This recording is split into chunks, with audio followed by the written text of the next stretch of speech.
Capítulo 1. O que era desde o princípio, o que ouvimos, o que vimos com os nossos olhos, o que contemplamos e as nossas mãos apalparam, isto proclamamos a respeito da palavra da vida. A vida se manifestou, nós a vimos e dela testemunhamos e proclamamos a vocês a vida eterna, que estava com o Pai e nos foi manifestada. Proclamamos o que vimos e ouvimos para que vocês também tenham comunhão conosco. Nossa comunhão é com o Pai e com seu Filho Jesus Cristo. Escrevemos essas coisas para que a nossa alegria seja completa.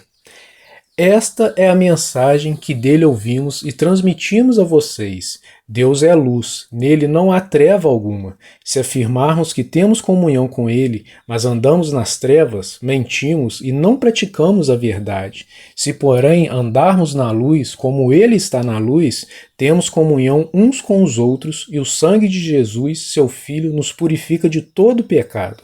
Se afirmarmos que estamos sem pecado, enganamos a nós mesmos e a verdade não está em nós. Se confessarmos os nossos pecados, ele é fiel e justo para perdoar os nossos pecados e nos purificar de toda injustiça. Se afirmarmos que não temos cometido pecado, fazemos de Deus um mentiroso e a sua palavra não está em nós.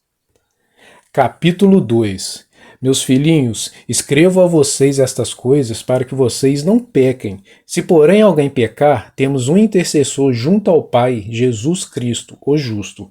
Ele é a propiciação pelos nossos pecados, e não somente pelos nossos, mas também pelos pecados de todo o mundo. Sabemos que o conhecemos, se obedecermos aos seus mandamentos. Aquele que diz, eu conheço, mas não obedece aos seus mandamentos, é mentiroso, e a verdade não está nele. Mas, se alguém obedece à sua palavra, nele verdadeiramente o amor de Deus está aperfeiçoado.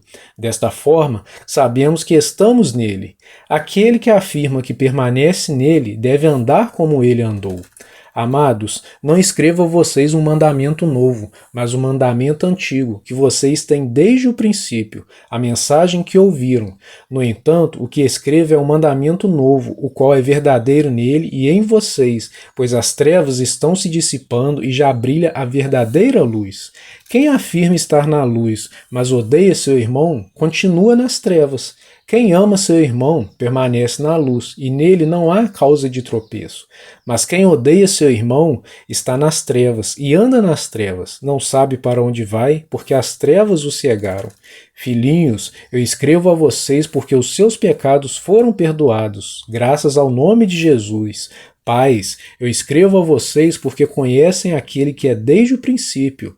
Jovens, eu escrevo a vocês porque venceram o maligno. Filhinhos, eu escrevi a vocês porque conhecem o Pai. Pais, eu escrevi a vocês porque conhecem aquele que é desde o princípio. Jovens, eu escrevi a vocês porque são fortes, e em vocês a palavra de Deus permanece, e vocês venceram o maligno. Não amem o mundo nem o que nele há. Se alguém ama o mundo, o amor do Pai não está nele. Pois tudo o que há no mundo, a cobiça da carne, a cobiça dos olhos e a ostentação dos bens, não provém do Pai, mas do mundo. O mundo e a sua cobiça passam, mas aquele que faz a vontade de Deus permanece para sempre. Filhinhos, esta é a última hora, e assim como vocês ouviram que o anticristo está vindo, já agora muitos anticristos têm surgido. Por isso sabemos que esta é a última hora.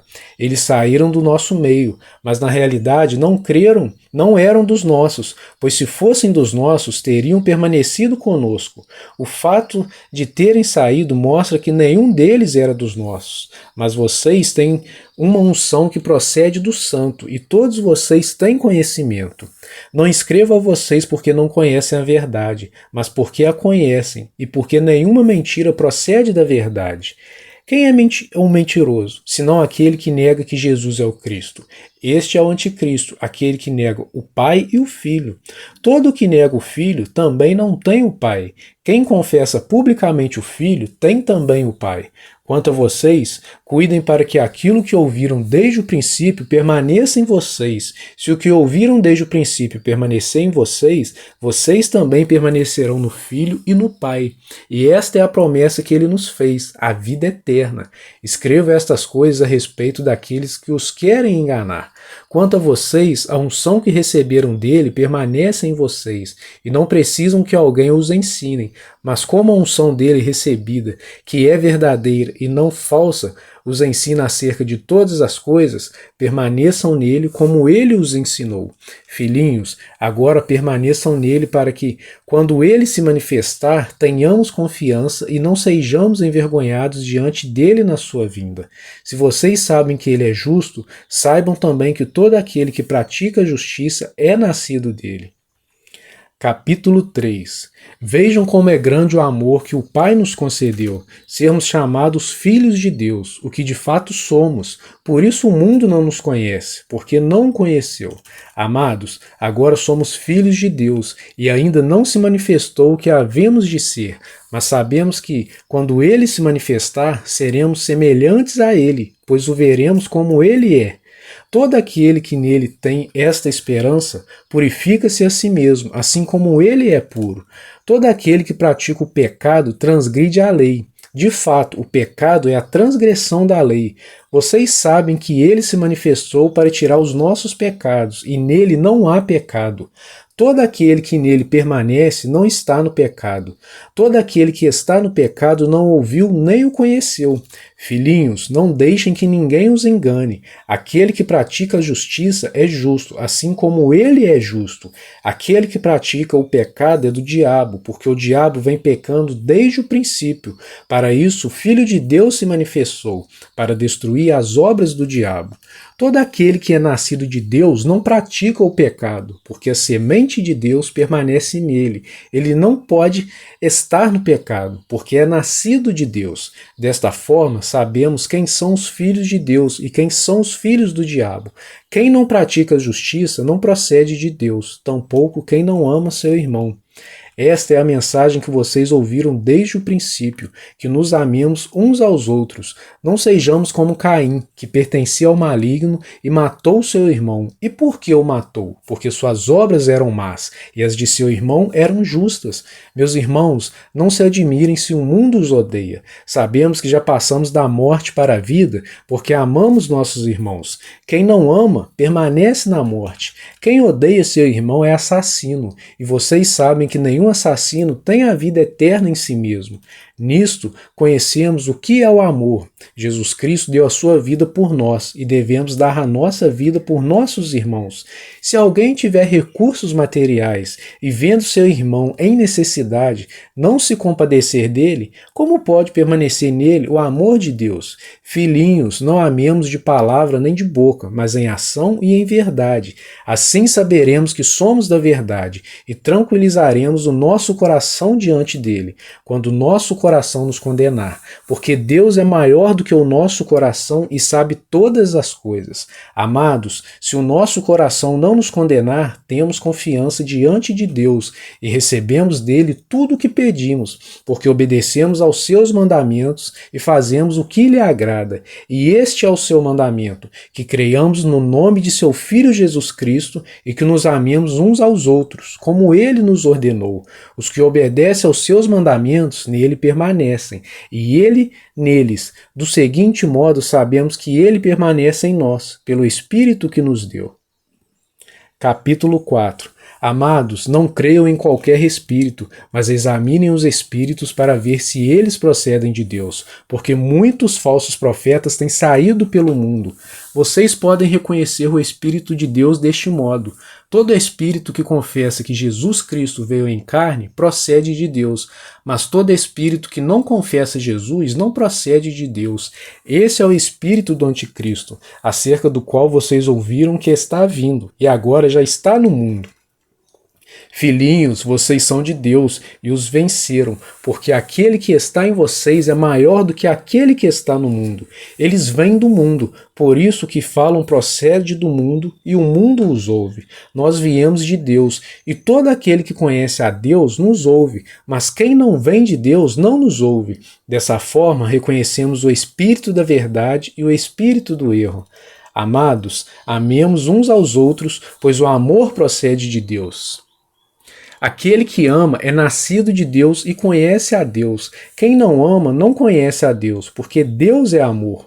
Foi assim que Deus manifestou o seu amor entre nós, enviou o seu Filho unigênito ao mundo, para que pudéssemos viver por meio dele. Nisto consiste o amor, não em que nós tenhamos amado a Deus, mas em que ele nos amou e enviou seu Filho como propiciação pelos nossos pecados. Amados, visto que Deus assim nos amou, nós também devemos amar uns aos outros. Ninguém jamais viu a Deus. Se amarmos uns aos outros, Deus permanece em nós e o seu amor está aperfeiçoado em nós. Sabemos que permanecemos nele e ele em nós, porque ele nos deu do seu Espírito, e vimos e testemunhamos que o Pai enviou seu Filho para ser o Salvador do mundo. Se alguém confessa publicamente que Jesus é o Filho de Deus, Deus permanece nele e ele em Deus. Assim conhecemos o amor que Deus tem por nós e confiamos nesse amor. Deus é amor. Todo aquele que permanece no amor permanece em Deus e Deus nele. Dessa forma, o amor está aperfeiçoado entre nós, para que no dia do juízo tenhamos confiança, porque neste mundo somos como ele.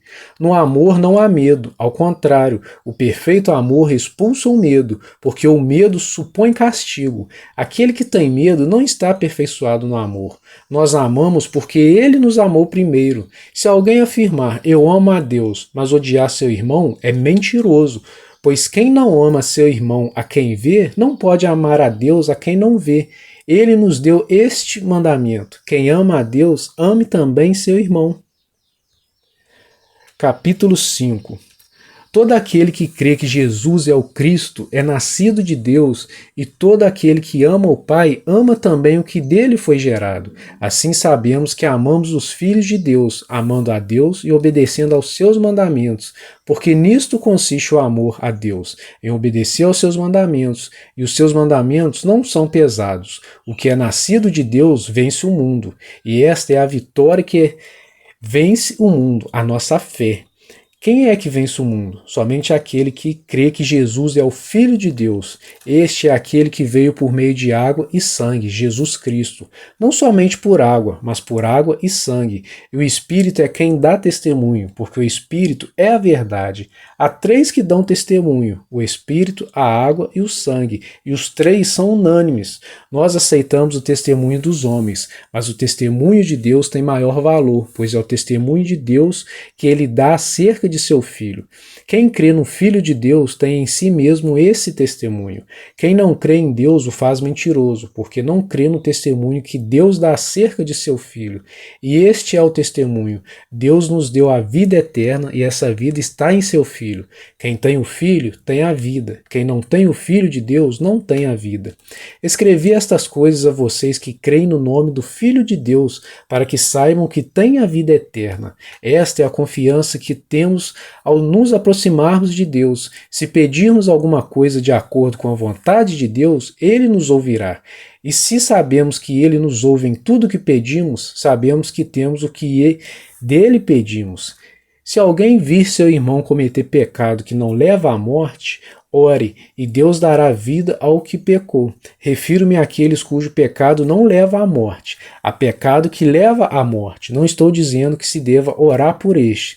Toda injustiça é pecado, mas há pecado que não leva à morte. Sabemos que todo aquele que é nascido de Deus não está no pecado. Aquele que nasceu de Deus o protege, e o maligno não o atinge. Sabemos que somos de Deus e que o mundo todo está sob o poder do maligno. Sabemos também que o Filho de Deus veio e nos deu entendimento, para que conheçamos aquele que é o verdadeiro, e nós estamos naquele que é o verdadeiro, em seu Filho Jesus Cristo.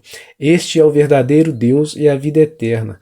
Filhinhos, guardem-se dos ídolos.